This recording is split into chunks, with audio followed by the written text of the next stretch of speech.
তোমার আমি সূচনা পর্ব। বাচ্চা নষ্ট করার 1 মাস পর আজ নিশুকে দেখতে আসছে ছেলেপক্ষ। আয়নার সামনে দাঁড়িয়ে নিজেকে পরখ করছে নিশু। জানলা দিয়ে হালকা ঝোড়ো হাওয়ায় নিশুর শাড়ির আঁচলটা নিচে ফেলে দিল। ফর্সা চেহারার পেটের দিকটায় ফুটে উঠল সেই সেলাইয়ের অস্পষ্ট দাগগুলোর মাঝে নিজের হাত বুলিয়ে নিশু ভাবতে লাগলো সেই বিভীষিকাময় রাতের কথা। ইন্টার এক্সাম শেষ। সারা দিন ফোনে হেডফোন দিয়ে গান শোনা ছাড়া আর কোনো কাজ নেই নিশুর।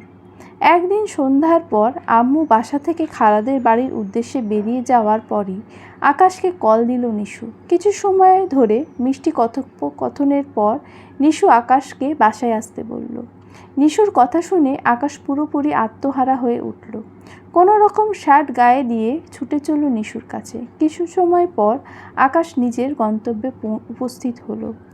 রুমের ভেতরে প্রবেশ করেই নিশুকে এক টানে নিজের কাছে টেনে নিল। প্রথমে কিছুটা সংকোচ বোধ করেছিল নিশু, পরে ভেবে দেখলো আর কিছুদিন পরই তো আমি আকাশের সাথে পালিয়ে যাব। ভালোবাসা প্রমাণের জন্য নিশু আজ নিজেকে বিলিয়ে দিল আকাশের কাছে। নিজের কার্য শেষ করে আকাশ চলে গেল। যাওয়ার পরপরই নিশুর মোবাইলে একটা মেসেজ আসে। আমার ফোনে চার্জ নেই, ফোন বন্ধ পেলে তুমি কিছু মনে করো না, কাল কথা হবে। শুধু এতটুকুই লেখা ছিল। সেদিনের মেসেজের পর আর আকাশের আর কোনো খোঁজ নেই। অধীর আগ্রহে সারাদিন মোবাইলের পাশে বসে থাকে নিশু। পরীক্ষা শেষ, তাই কোচিংয়ের নাম করে বাসা থেকেও বের হতে পারছে না নিশু। এইভাবে আর কতদিন? 20 দিন পরও যখন আকাশ কোনো দেখা মিলল না, নিশু তার আসল রূপ দেখতে পারল। দেহের টান ছিল ওর মুখ্য উদ্দেশ্য। রেজাল্টের দিনও ঘনিয়ে এলো। ওই দিন বাসা থেকে বেরোনোর সুযোগ হলো নিশুর। আকাশের খোঁজে যায় ওদের এলাকায়, কিন্তু এই নামে এখানে কেউ থাকে না। এক এক করে ওর সব বন্ধুদের কাছে গিয়ে খোঁজ নিয়ে নিশু জানতে পারল আকাশ এক বখাটে ছেলে। মা বাবা মারা গেছে অনেক আগে, এখন মামাদের কাছে থাকে হয়তো। ক্লান্ত শরীর নিয়ে রাস্তার কোণ দিয়ে হেঁটে চলেছে নিশু। আকাশের চিন্তায় আজ যে রেজাল্ট দেবে সেটাও ভুলে গেছিল সে। বাসায় পা দিতে না দিতেই আপু দৌড়ে এসে বলল, কিরে কোথায় ছিলিস এতক্ষণ? তুই A+ পেয়েছিস। আপুর কথার উত্তর না দিয়ে সোজা বাথরুমে গিয়ে একটা লম্বা শাওয়ার শেষে বালিশে মাথা রেখে চুল শুকাচ্ছে নিশু। একটু পর রুমে নিশুর আব্বু এসে বলল, কিরে মা, কি হয়েছে তোর? রেজাল্ট তো ভালো, অথচ তুই ঘরে মন খারাপ করে বসে আছিস। কই বাবা, কিছু হয়নি তো। তাহলে আমি যা বলবো সেটা শুনবি তো? বলো। ঈদের পর আমি তোর সাথে আমার বন্ধুর ছেলের বিয়ে দিতে চাই, তুই প্লিজ না করিস না। নিজের বুকের ভেতর হাজার কষ্ট রেখে মাথা নেড়ে হ্যাঁ সূচক উত্তর দিল নিশু। নিশু ভেবেছিল হয়তো আর কোনো সমস্যা হবে না। তার ধারণা সম্পূর্ণ পাল্টে গেল। 1 মাস পর নিশু খেয়াল করল এই মাসে তার পিরিয়ড হয়নি। বুকের হার্টবিট বাড়তে থাকলো নিশুর। কি করবে বুঝতে পারছে না। কথাটা গোপন রেখে দিন পার করছিল নিশু। 2 মাস পর মাঝে মধ্যে নিশু খাওয়ার পর বমি করে। আপুর কাছে সব খুলে বলল নিশু। পরদিন ডাক্তারের কাছে গিয়ে জানতে পারল নিশু প্রেগনেন্ট। লোকলজ্জার ভয়ে তাই বাধ্য হয়ে নিশু 1 সপ্তাহ পর বাচ্চা নষ্ট করে দেয়। কলিং বেল বাজার শব্দে নিজের কল্পনার জগৎ ছেড়ে বাস্তবে ফিরল নিশু। এসব ভাবতে ভাবতে নিজের অজান্তে চোখ দিয়ে 2 ফোঁটা পানি গড়িয়ে পড়ল নিশু।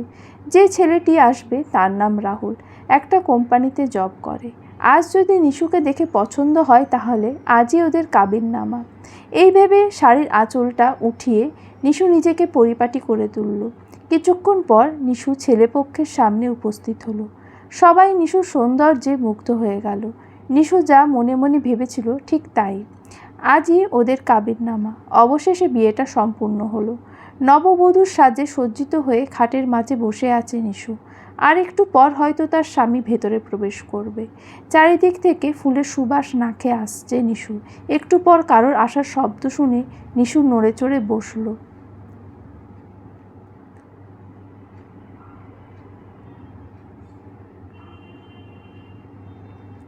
নিশুর মাথায় 1 হাত অবধি ঘোমটা।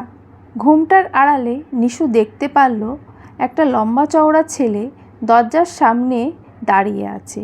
নিশুর বুঝতে আর বাকি রইল না যে এটাই রাহুল। বিধিবদ্ধ নিয়ম অনুসারে নিশু উঠে গিয়ে সালাম দিয়ে আবার নিজের জায়গায় গিয়ে বসল।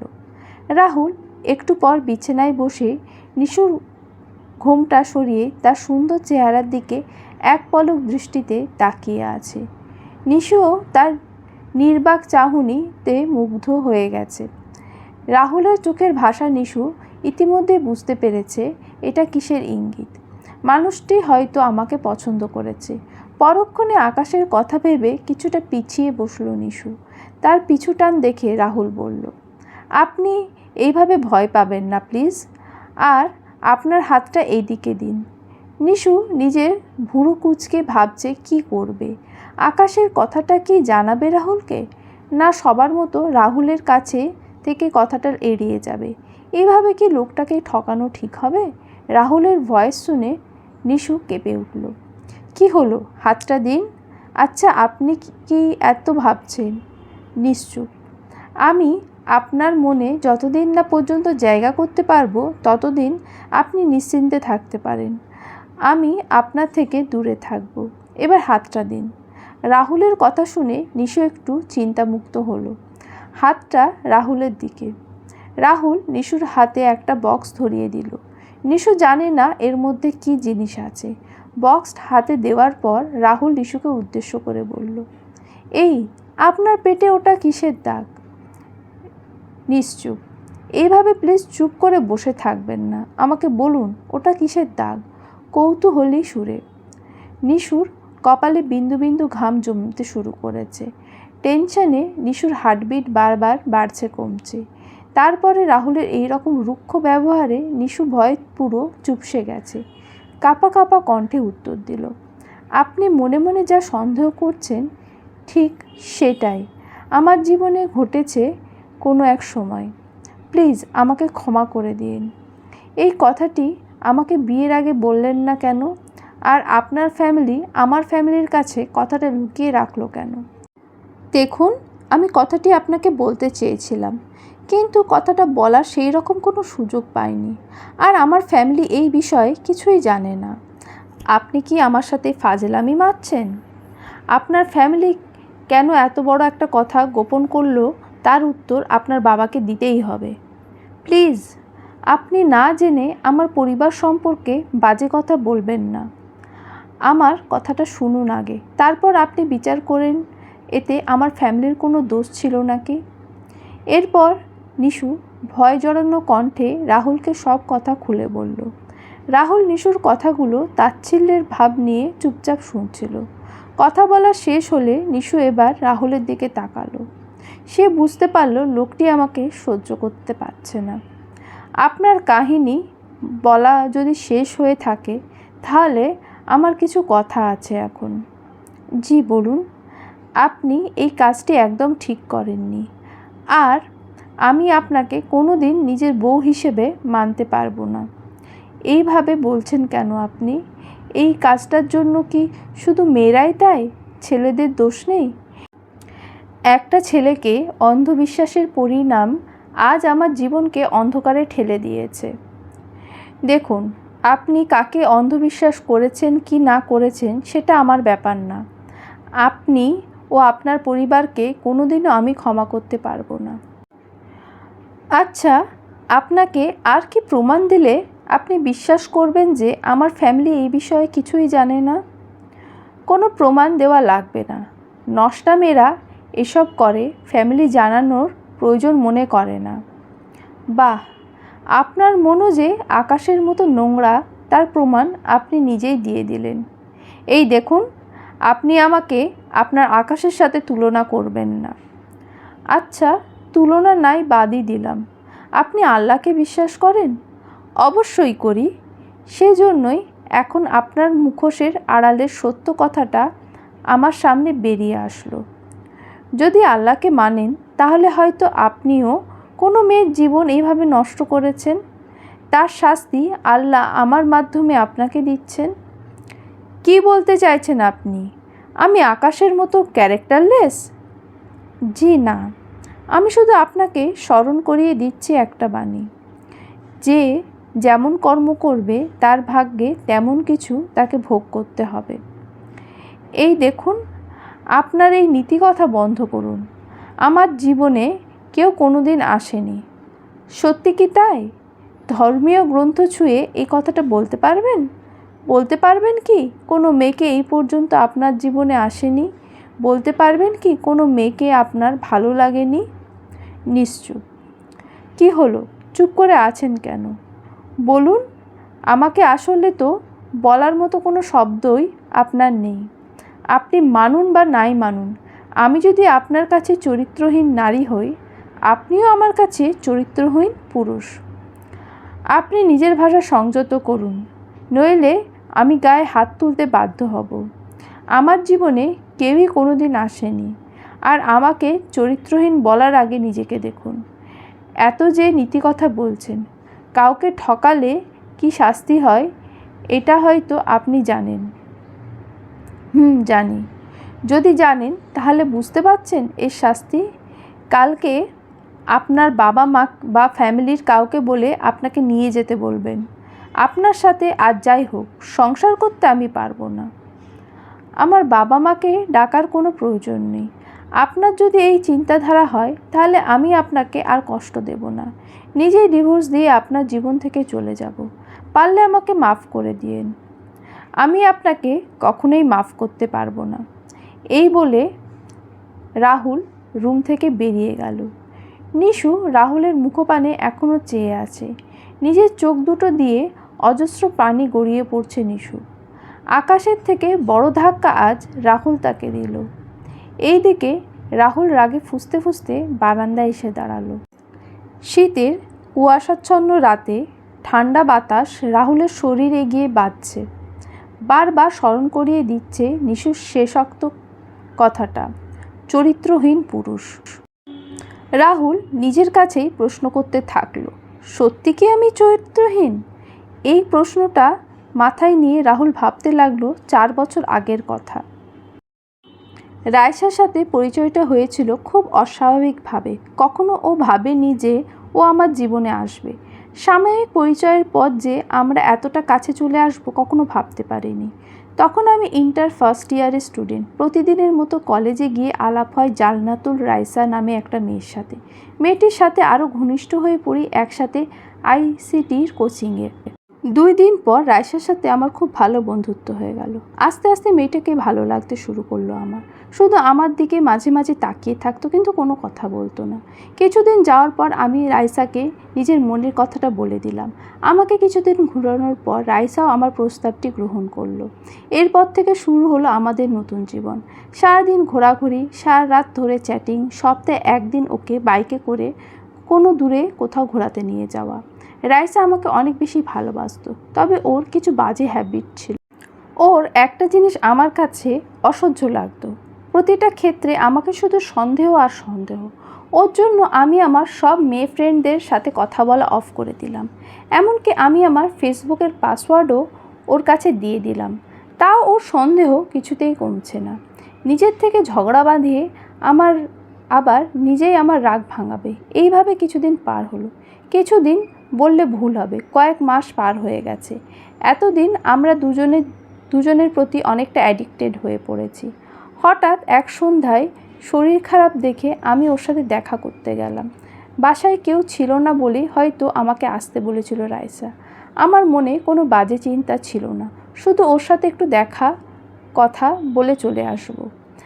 বাসায় এসে বেল বাজাতেই রাইসা দরজা খুলে ভেতরে আসতে বলল। রাইসার জ্বর বলে ও নিজেই আমার কোলে মাথা রেখে শুয়েছিল। কিছুক্ষণ গল্প করার পর রাইসার কাছ থেকে চলে আসতে চেয়েছিলাম, তবে পারলাম না। আবেগ নামক জিনিসটা নিয়ে গেল আমাদের অন্য এক দুনিয়ায়। এরপর থেকে রাইসা প্রতি আরও সিরিয়াস হয়ে পড়লাম। যেভাবেই হোক কোনো মেয়ের জীবন আমি নষ্ট করতে পারবো না। রাইসার সাথে যখন আমি অন্তরঙ্গ হয়ে গেছি, ওকে আমি যত দ্রুত সম্ভব বিয়ে করব। এই চিন্তা নিয়ে লেখাপড়া শুরু করি, পাশাপাশি রাতে ফ্রিল্যান্সিংও করি। দেখতে দেখতে 9 মাস পার হয়ে গেল। ইন্টার পরীক্ষার রেজাল্টও বেরিয়ে গেছে। দুজনেরই কোনো রকমে টেনে টুনে পাশ করেছি। সারাদিন ঘুরে বেড়ালে কি আর রেজাল্ট ভালো হয়? বাসা থেকে রেজাল্ট নিয়ে অনেক রাগারাগি হলো। ওই রাতে আমি সব থেকে ভালো একটা খবর পেলাম। এতদিন ধরে ফ্রিল্যান্সিং করে আজ আমার পেপ্যাল অ্যাকাউন্টে কিছু টাকা এসেছে। টাকার পরিমাণ খুব একটা বেশি না, তবে আমার জীবনে এই প্রথম ইনকাম। আজ নিজেকে সার্থক মনে হচ্ছে। অবশেষে বাসায় রাইসার সম্পর্কে জানাতে পারবো। হয়তো কেউ রাজি হবে না এত ছোট বয়সে বিয়ের কথা বললে, তবে আম্মুকে রাজি আমি করাবো। এই ভেবে রাইসাকে কল দিলাম, কারণ রেজাল্টের 3 দিন আগে রাইসা আমার সাথে প্রচণ্ড রকম ঝগড়া করেছে। দোষটা প্রথমে রাইসারই ছিল। আমার নিজের বোনকে পর্যন্ত সন্দেহ করেছে, তাই আমি রাগ করে ওকে কল করিনি। এইভাবে ও থাকতে পারে, কিন্তু আমি থাকতে পারি না। অন্তরঙ্গ কথাটা ভেবে আমি বারবার ওর কাছে ফিরে যাই। প্রথমবার কল দিলাম, ধরলো না। এখন মনে হয় রেগে আছে। অনেকবার কল দিলাম, একবারও ধরলো না। রেজাল্ট খারাপ হয়েছে বলে হয়তো ফোন ধরছে না, এই ভেবে আমিও আর ফোন দিলাম না।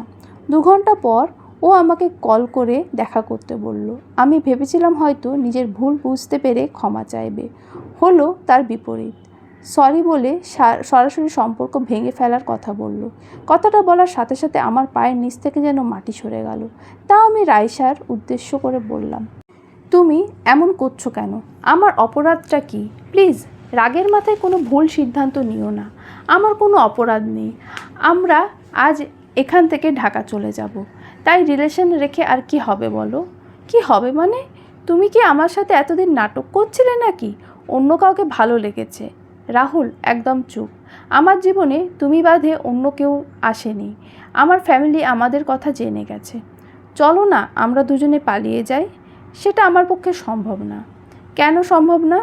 কারণ আমাদের ফ্যামিলি তোমাকে মানবে না, আর আমিও আমার ফ্যামিলির বিরুদ্ধে গিয়ে কিছু করতে পারবো না। প্লিজ রাইসা, পাগলামি করো না। আমাদের এতদিনের সম্পর্ক, আর আমাদের মাঝে সব হয়ে গেছে। আর একবার প্লিজ ভেবে দেখো।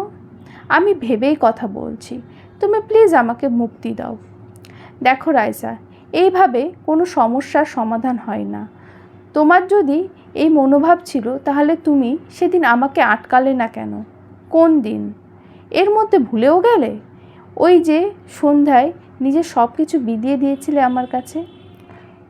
তো কি এমন হয়েছে? এখনকার দিনে এই রকম প্রতিটা রিলেশনে হয়। এটা একটা সাধারণ বিষয়। তুমি যে একটা নষ্টা মেয়ে, আজ তার প্রমাণ পেলাম। দেখো রাহুল, মুখ সামলে কথা বলো। আমি মুখ ঠিক করেই কথা বলছি। তুমি নিজের দেহের মাধ্যমে আমার মন ভাঙতে। তুমি তো নিজে অপবিত্র হলে, সাথে আমাকেও অপবিত্র করলে। আমাকে আর কিছু বলার সুযোগ না দিয়ে রাইসা সজোরে আমার গালে একটা চড় বসিয়ে দিল। তারপর ভালো থেকো বলে চলে গেল। আমি পিছন ফিরে অনেকবার ওকে আটকানোর চেষ্টা করেছিলাম। রাইসা আমাকে রেখেই চলে গেল। এরপরও বাসায় গিয়ে 1 সপ্তাহ পর আবার ওকে ফোন দিলাম। এবারও রাইসা আমাকে ফিরিয়ে দিল। নিজেকে ছন্নছাড়া মনে হচ্ছিল। রাইসা আমাকে মিথ্যা বলেছিল যে ও ঢাকা চলে যাবে। আসল ঘটনা, ও আমার বন্ধুর সাথে রিলেশন করেছে। অনেক চেষ্টা করেছি ওকে আমার জীবনে ফিরিয়ে আনতে। আমার এই চেষ্টা বারবার বৃথা হলো। রাইসা তার সিদ্ধান্তে অটুট। শেষবারের জন্য চেষ্টা করতে ওকে অন্য একটা নম্বর থেকে কল দিলাম। হ্যালো, কেমন আছো? জি ভালো। কে বলছেন আপনি? এত তাড়াতাড়ি আমাকে ভুলে গেলে তুমি? তুমি আবার আমাকে ফোন দিয়ে বিরক্ত করছো কেন? প্লিজ রাইসা, আমি তোমাকে অনেক ভালোবাসি। আমি তোমাকে ভালোবাসি না। দেখো রাইসা, আমি কিছু এখন রোজগার করি। চলো আমরা পালিয়ে যাই। তোমাকে অনেক সুখে রাখবো। আরে রাখ তোর ভালোবাসা, আর আমাকে জ্বালাতন করবি না। করলে আমি তোর নামে থানায় রিপোর্ট করতে বাধ্য হব। অনেক ভেবে দেখলাম, বারবার উপযোগ হয়ে নিজেকে প্রকাশ করার থেকে তাকে ভুলে যাওয়া বুদ্ধিমানের কাজ। এই ভেবে নিজে চলে আসলাম ওর জীবন থেকে। এইসব ভাবতে ভাবতে কখন যে ঘুমিয়ে পড়েছি তা নিজেও জানি না। ফজরের আজানের শব্দে ঘুমটা ভেঙে গেল রাহুলের। চোখ মেলে তাকিয়ে দেখে নিজের খাটে শুয়ে আছে। নিজেকে প্রশ্ন করতে থাকে, কিভাবে এলাম এখানে? এরপর রাহুলের চোখ চলে গেল সোফার দিকে। মেয়েটা ঠান্ডায় কুকড়িয়ে মুচড়িয়ে হয়ে শুয়ে আছে। উঠে গিয়ে মেয়েটার গায়ে একটা কম্বল জড়িয়ে দিল। ফজরের নামাজ পড়ে রাহুলের মাথাটা একটু ব্যথা করছে। ঘুমানোর চেষ্টা করলো, কিন্তু কিছুতেই ঘুম আসছে না। কাল রাতের কথাগুলো ভেবে রাহুল মনে মনে একটা সিদ্ধান্ত নিয়ে ফেলল। নিশু উঠলে তার সিদ্ধান্তটি তাকে জানাবে। কাল রাতের কথাগুলো ভেবে রাহুল মনে মনে একটা সিদ্ধান্ত নিয়ে নিল। নিশু উঠলে তার সিদ্ধান্তটি তাকে জানাবে। এই চিন্তা করে বিছানায় শুয়ে এপাশ ওপাশ করতে করতে রাহুলের চোখে ঘুম চলে আসলো। সকালে হেয়ার ড্রায়ারের বিকট শব্দে ঘুম ভেঙে গেল রাহুলের। চোখ মেলে তাকিয়ে দেখে আয়নার সামনে বসে নিশু চুল শুকোচ্ছে। পরনে কমলা পাড়যুক্ত একটা কালো শাড়ি, হাতে কাচের চুড়ি, কপালের মাঝ বরাবর একটা কালো টিপ, কানে ম্যাচিং করা দুল। বেশ ভালোই দেখাচ্ছে নিশুকে। আয়নার মাঝে ফুটে উঠছে নিশুর প্রতিবিম্ব। সেই মুখপানে অদ্ভুতভাবে তাকিয়ে আছে রাহুল। তাছাড়া পরিষ্কার মানুষদের সব কিছুতেই ভালো মানায়। একভাবে কিছুক্ষণ তাকিয়ে থাকার পর রাহুলের মনে কিছু প্রশ্ন বেঁধেছে। এত সকালে মেয়েটা সাজুগুজু করে কোথায় চলছে? নিশুকে উদ্দেশ্য করে রাহুল বলল, কি ব্যাপার, কোথাও যাচ্ছেন? জানালা দরজা বন্ধ থাকায় পেছন থেকে রাহুলের কথার প্রতিধ্বনি শুনে নিশু কিছুটা কেঁপে উঠল। তাও নম্র গলায় উত্তর দিল, আপনার মন যা চায় সেটাই পূরণ করতে। ঠিক বুঝলাম না, সুন্দরভাবে একটু বোঝার চেষ্টা করুন, ঠিকই বুঝতে পারবেন। আমি বুঝতে পারছি আপনি কি বলতে চাইছেন। বিশ্বাস করুন, কাল রাতে আমি ইচ্ছে করে কথাগুলো বলতে চাইনি। আমার বিপরীতে যে থাকতো সে এই রকম বলতো। হয়তো বা যা হয়ে গিয়েছে সেটা নিয়ে কথা বলে আর লাভ নেই। আমি আমার ভাইকে আসতে বলেছি, ও একটু পরেই আসলে আমি আজই চলে যাব। আপনি মনে হয় আমার কথায় কষ্ট পেয়ে এরকম সিদ্ধান্ত নিলেন। বিশ্বাস করুন, আমি রাগের মাথায় কথাগুলো বলে ফেলেছি।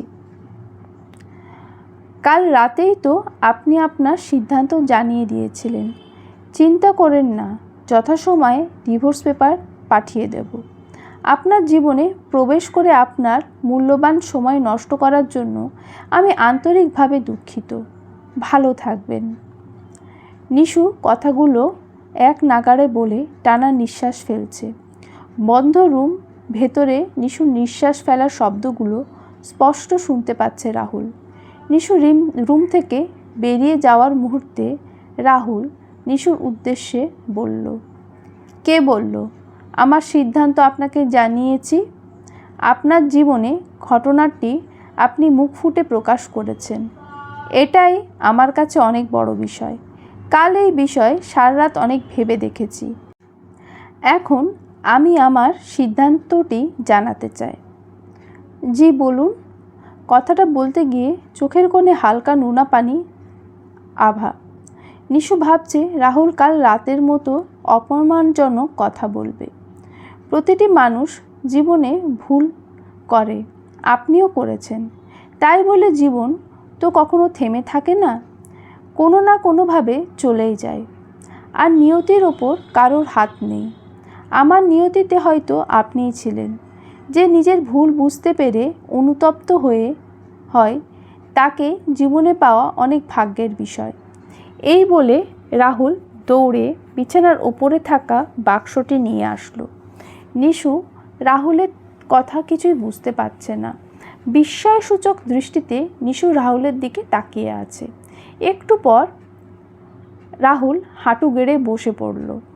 নিজের হাঁটুর ওপর নিশুর পাটা নিয়ে নিজে হাতে এক পায়ে একটা নুপুর পরিয়ে দিল। নিশুর কাছে সবই মনে হচ্ছে নিছক স্বপ্ন। পায়ে নুপুর পরিয়ে রাহুল নিশুকে বলল, নিজেকে কখনো সবার মাঝে প্রকাশ করতে যাবেন না, আর কাউকে অন্ধবিশ্বাস করবেন না। এই পায়ে দিয়ে আজ থেকে শুরু হোক আপনার নতুন পথ চলা। রাহুলের কথা শুনে নিশু মনে মনে ভাবছে, এক রাতের মধ্যে লোকটির এত পরিবর্তন, না নিজের অতীতের কথা ভেবে আমাকে মেনে নিচ্ছে। রাহুলের কথা ভেবে নিশু মনে মনে ভাবছে, এক রাতের মধ্যে লোকটির এত পরিবর্তন, না নিজের অতীতের কথা ভেবে আমাকে মেনে নিচ্ছে। রাহুলের প্রশ্নের উত্তর দিচ্ছে না বলে রাহুল আবার নিশুকে উদ্দেশ্য করে বলল, এত কি ভাবছেন? আমার এই পরিবর্তন আপনার কাছে অন্যরকম মনে হচ্ছে, তাই না? না, সেটা না। তাহলে হয়তো ভাবছেন নিজের অতীতের কথা ভেবে আপনাকে মেনে নিচ্ছি। এই যদি আপনার ধারণা হয় তাহলে আপনি ভুল ভাবছেন। আমার উপর আপনি আস্থা রাখতে পারেন, আমি কাউকে ঠকাইনি। রাহুলের কথায় কিছুটা অবাক হলো নিশু। নিশুর মনের মধ্যে হাজার রকমের প্রশ্ন বিঁধছে। কৌতূহলের বশে প্রশ্ন করল রাহুলকে, তাহলে কাউকে ভালোবাসতেন? প্রশ্নটি শুনে ক্ষণিকের জন্য রাহুলের মুখে হাসি ফুটে উঠল, কিন্তু পরক্ষণে সেই হাসিটা ধূসর মেঘে পরিণত হলো। নিশু তার মুখপানে চেয়ে রয়েছে। মেজাজটা তিরিক্ষি ভাব নিয়ে রাহুল বলল, সময় হলে আপনাকে সব জানাবো। শুধু এইটুকু জেনে রাখুন যে জীবনে চলার পথে কিছু ভুল মানুষের সাথে আমার পরিচয় হয়েছিল। নিশু একটু ব্যস্তবাদী মেয়ে, কোনো কিছুতে দেরি সহ্য করতে পারে না। তাই মনের সন্দেহ দূর করতে আবার রাহুলকে বলল, আমাকে বলা যাবে নাকি? বললাম তো, সময় হলে সব জানাবো। একটু রেগেই উত্তর দিল রাহুল। তার রাগান্বিত চেহারা দেখে নিশু কিছুটা ভয়ে চুপসে গেল, চোখে কাঁদো কাঁদো ভাব। এই অবস্থা দেখে রাহুল কিছুটা নরম হয়ে বলল, আমার অফিসে 9টার মধ্যে যেতে হবে। এখন প্রায় 8টা বাজতে যাচ্ছে। আমি গোসল করে রেডি হব, পরে কথা হবে। আচ্ছা শুনুন, কিছু বলবেন? এখনও মনে হয় বাসায় কেউ ঘুম থেকে ওঠেনি। আপনি গোসল করে আসুন, আমি আপনার জন্য নাস্তা বানাচ্ছি। নিশুর কথা শুনে রাহুল অবাক হয়ে নিশুর দিকে তাকিয়ে আছে। তার তাকানো নিশুর কাছে কেমন জানি লাগছে। অস্থিরতা ভাব নিয়ে নিশু বলল, কি হলো? আপনি এইভাবে আমার দিকে তাকিয়ে আছেন কেন? আপনি সত্যি সব রান্না করতে পারেন তো? তা আপনার কি মনে হয়? মনে তো হয় না।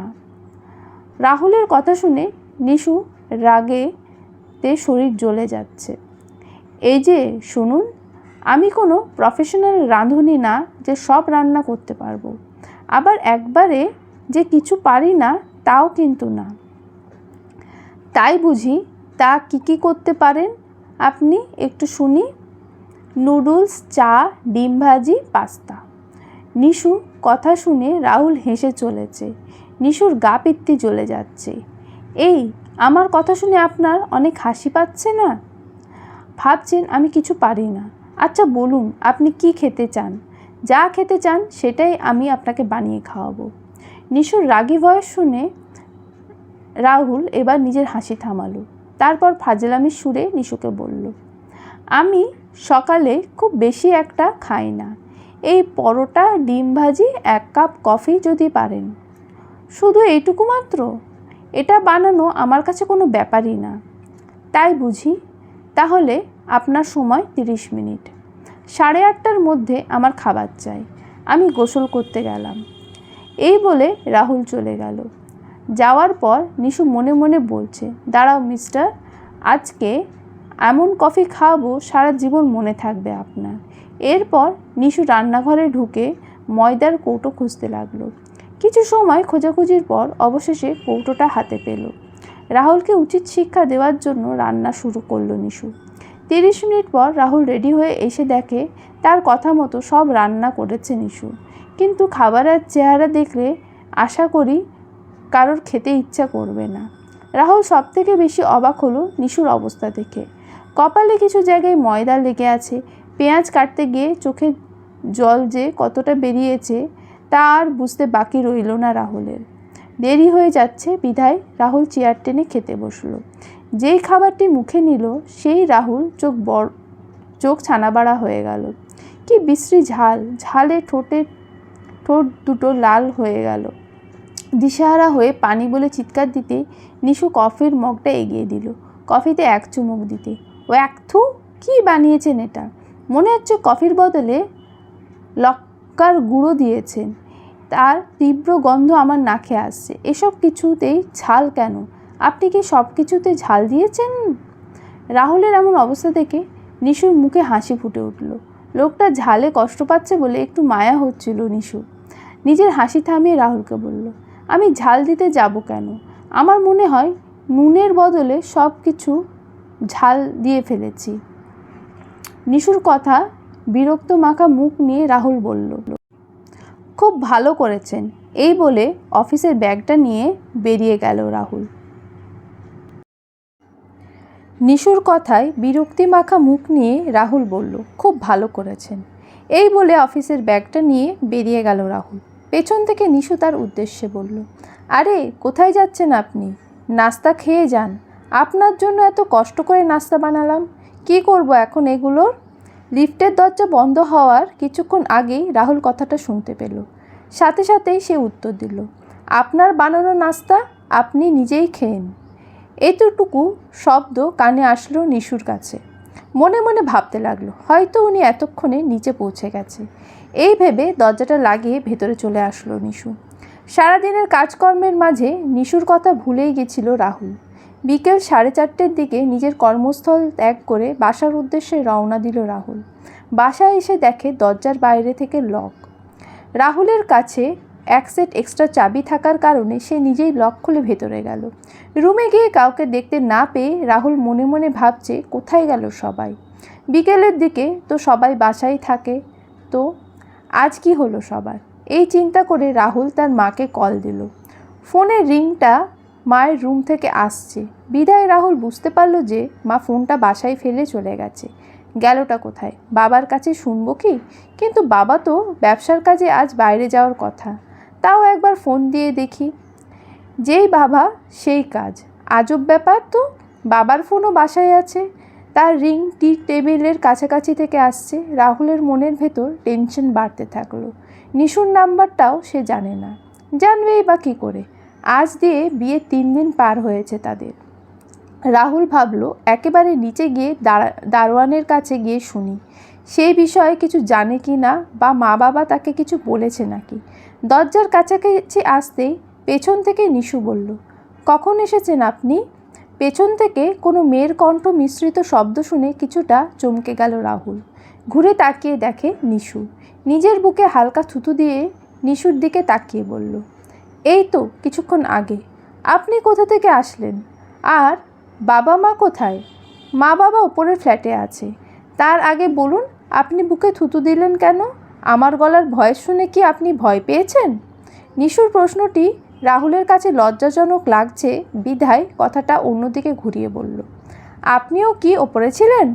বাবা মা উপরে কি করছে? রাহুলের প্রশ্ন শুনে নিশু বুঝতে পারল উনি ভয় পেয়েছেন, তবুও কিছুতেই নিজের মুখে স্বীকার করবে না। নিশু সকলের ফাজলামির কথা চিন্তা করে সাধারণভাবে উত্তর দিল, জি, আমরা সকলেই উপরে ছিলাম। উপরের ফ্ল্যাটের আন্টি অনেক অসুস্থ, তাই সবাই দেখতে গিয়েছিলাম। আপনি খেয়েছেন?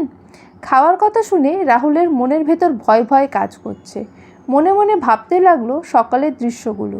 মেয়েটির কথায় আবার বাস্তবে ফিরে এলো রাহুল। কি ব্যাপার, এত কি ভাবছেন?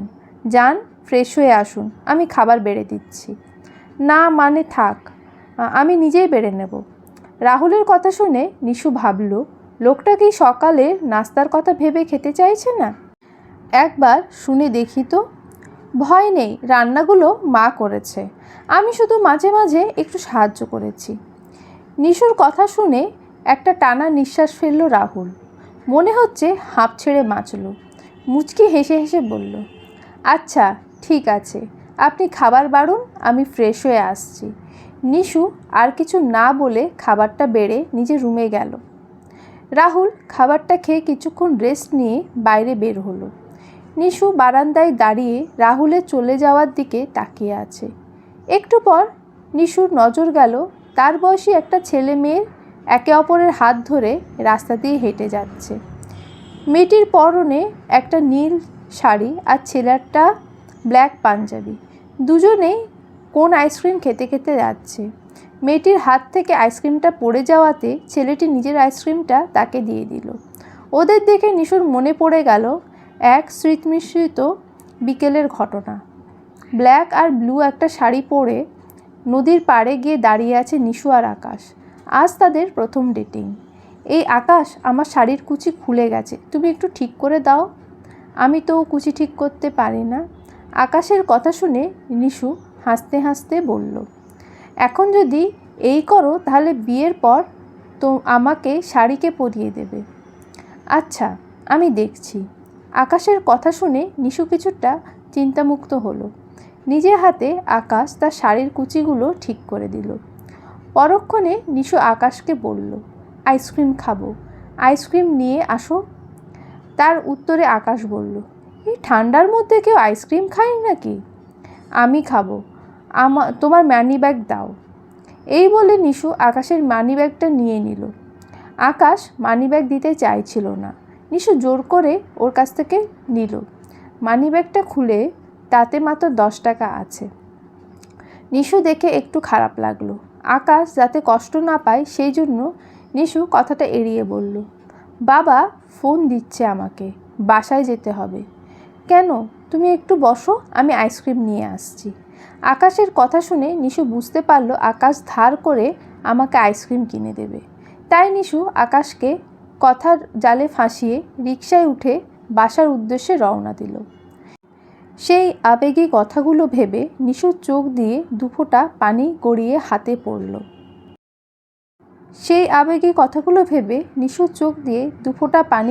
হাতে পড়ল। মাগরিবের আজান শুনে নিশু নিজের আঁচল কিছুটা টেনে মাথায় দিয়ে রুমে চলে আসলো। রুমে ঢুকে দেখে রাহুলের মা ভেতরে দাঁড়িয়ে আছে। তাকে দেখার সাথে সাথে নিশু তার চোখের পানি হাত দিয়ে মুছে ফেলল। নিশুর চোখের পানি মুছে ফেলার আগেই রাহুলের মা সেটা দেখে ফেলল। সাথে সাথে তাকে প্রশ্ন করল, নিশু, কি হয়েছে তোমার? তোমার চোখে পানি কেন? কথাটি শুনে নিশু বিষয়টি এড়িয়ে বলল, আন্টি, বারান্দায় দাঁড়িয়েছিলাম, বাইরে একটু বাতাস হচ্ছিল, হয়তো চোখে ময়লা ঢুকেছে। আমার কেন জানি মনে হচ্ছে তোমার মন খারাপ। রাহুল কি তোমার সাথে খারাপ ব্যবহার করেছে? মুখে হাসি হাসি ভাব নিয়ে নিশু আবারও বিষয়টি এড়িয়ে গেল। আপনি ভুল বুঝছেন আন্টি, আমার সত্যি কিছু হয়নি, আর উনিও আমাকে কিছু বলেননি। চোখে বাইরে থেকে কি যেন ঢুকেছে, তারপর থেকে চোখ একটু জ্বালাপোড়া করছে। কথাগুলো শোনা মাত্র রাহুলের মা নিজের শাড়ির কিছুটা অংশ দিয়ে মুখে ভাপ নিয়ে নিশুর চোখে ভাপ দিতে লাগলো আর বলল, সন্ধ্যার দিকে বারান্দায় দাঁড়িয়ে থাকবে না, এবার থেকে আমাকে আন্টি না মা বলে ডাকবে, আর একটু পর আমার রুমে আসবে। এই বলে উনি চলে গেলেন। চলে যাওয়ায় নিশু উপলব্ধি করলো আন্টি সত্যি আমাকে নিজের মেয়ের মতো আদর করলো। ছোটোবেলায়ও মা আমাকে ঠিক এইভাবে আদর করে আমার রাগ ভাঙাতেন। কতদিন হয়ে গেল আম্মুকে দেখি না। মাকে কি একটা কল দিয়ে দেখি। ফোন হাতে নিয়ে আম্মুকে কল দিল। প্রথমবার রিং দেওয়ার সাথে সাথে ফোন রিসিভ করলো তার মা। ওপাশ থেকে বলল, হ্যালো আম্মা, কেমন আছিস তুই? জি আম্মু, ভালো আছি। তোমরা কেমন আছো? আমরা সবাই ভালো আছি। জামাই তো শ্বশুর বাড়ির সবাই কেমন আছে? সবাই ভালো আছে। আরও কিছু বলতে যাচ্ছিল, তার আগেই ফোনটা কেটে গেল। নিশু বুঝতে পারল না কি হলো। নিশু আবারও তার মাকে ফোন দিল। এবার ফোন বন্ধ পেয়ে নিশু ভাবতে লাগলো হয়তো চার্জ না থাকতে পারে, সেই জন্য কথা বলতে বলতে ফোন বন্ধ হয়ে গেল। ফোনটি রেখে নিশু তার শাশুড়ির রুমে গেল। দরজার বাইরে দাঁড়িয়ে তাকে উদ্দেশ্য করে বলল, মা, ভেতরে আসবো কি? আচ্ছা বৌমা, এটা তোমার বাসা না যে আমার কাছে ভেতরে আসার জন্য অনুমতি নিচ্ছ? ভেতরে এসো বলছি। নিশু আর কিছু না বলে ভেতরে আসলো। একটু পর তার শাশুড়ি আলমারি থেকে একটা বক্স নিয়ে আসলো। বাইরে থেকে নিশু বুঝতে পারলো ভেতরে কোনো দামি গহনা রাখা আছে। এরপর শাশুড়ি নিশুর হাতে বক্সটা দিয়ে বলল, এটা নাও বৌমা, এই গয়নাটি আমাকে আমার শাশুড়ি দিয়েছিল, এখন থেকে এটাই তোমার। নিশু হাসি মুখে গহনাটি গ্রহণ করল। ঘড়িতে রাত 9টা বাজে। খাটের ওপর বসে বক্সটি খুলে দেখল নিশু, সেখানে একটা সোনার হার রাখা। ঠিক এই রকমই একটা হার পরে মাঝে মাঝে আকাশকে তার ছবি পাঠিয়ে আকাশের রাগ ভাঙাতো। এটাই কল্পনায় ভাবতে লাগলো নিশু। পরক্ষণে চিন্তা করলো, এখন আর ভেবে কি হবে, যা হওয়া তা তো হয়েই গেছে। এখন তো আমার উচিত রাহুলকে নিয়ে ভাবা। এই সব ভাবতেই নিশুর মনে পড়ল আজ সকালের কথা। আপনাকে সব পরে বলবো। এই কথাটির মানে কি? রাহুলও কি আকাশের মতো কাউকে ঠকিয়েছে? না, আমি এসব কি ভাবছি? উনি আর যাই এমনটি কখনো কারোর সাথে করবেন না। তবু আমার কেন জানি ওনাকে সন্দেহ হচ্ছে। এই শব্দ ভাবনার গহনে রাখলো নিশু। নিজের সন্দেহ দূর করতে নিশু আবার এই প্রশ্নটি রাহুলকে করবে। এই ভেবে আয়নার সামনে দাঁড়িয়ে নিশু গয়নাটি হাতে নিয়ে পরতে লাগলো, কিন্তু পারল না। পেছন থেকে ঠিকমতো হুক লাগাতে পারছে না। এরই মধ্যে হঠাৎ কলিং বেলের শব্দ হলো। মনে হয় রাহুল এসেছেন। এই চিন্তা করে নিশু দরজা খুলতে গেল। তার আগেই কে যেন দরজা খুলে দিয়েছে। নিশু রুম থেকে বেরাতে না বেরোতে রাহুল রুমে প্রবেশ করলো। নিশু আবারও নিজের গয়নার দিকে নজর দিল। এবারও লাগাতে পারল না। রাহুল ব্যাগটি রেখে অনেকক্ষণ ধরে বিষয়টা লক্ষ্য করছে।